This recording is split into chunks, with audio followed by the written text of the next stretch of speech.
करते हुए आप सबको नमस्कार करते हुए मेरी वाणी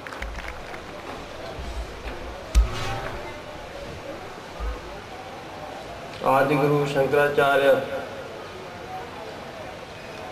बद्रिका आश्रम ज्योतिर्पीठाधीश्वर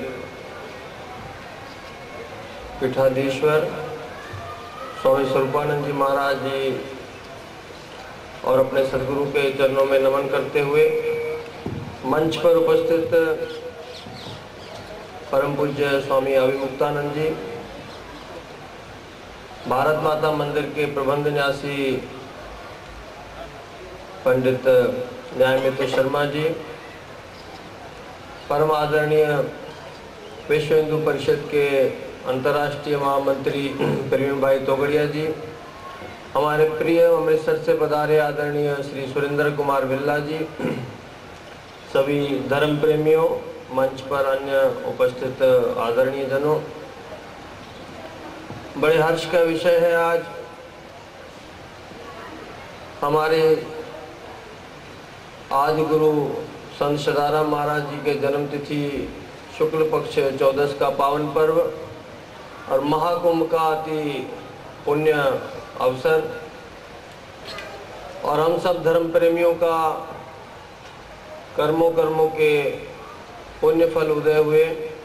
कि इस पावन अवसर पर देश के महान संतों के दर्शन नसीब हुए और ऐसा पावन और श्रेष्ठ संयोग बना कि 14 की तिथि पर ही हरिद्वार में सदानी दरबार तीर्थ के इस मंदिर हेतु भूमि पूजन रमन रति आश्रम के स्वामी गुरु शरणानंद जी महाराज के कर कमलों से संपन्न हुआ। हम अपने आप को धन्य मानते हैं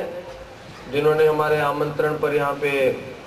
दर्शन दिए, हमें दर्शन लाभ हुआ और देश से पधारे सभी भक्तगणों को दर्शन लाभ हुआ। स्वामी अभिमुक्तानंद जी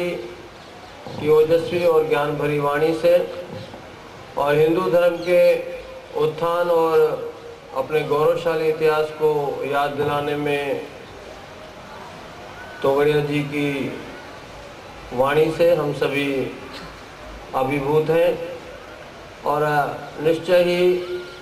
संकल्प लेते हैं कि सदैव धर्म के उत्थान और रक्षा के लिए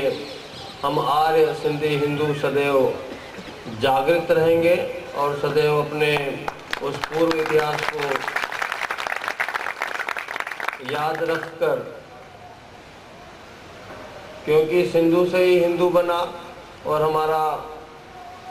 सिंध देश ही सप्त सिंधु देश था जहाँ 7 नदियों का संगम था। न सिर्फ हम क्षत्रिय सिंधी हिंदुओं ने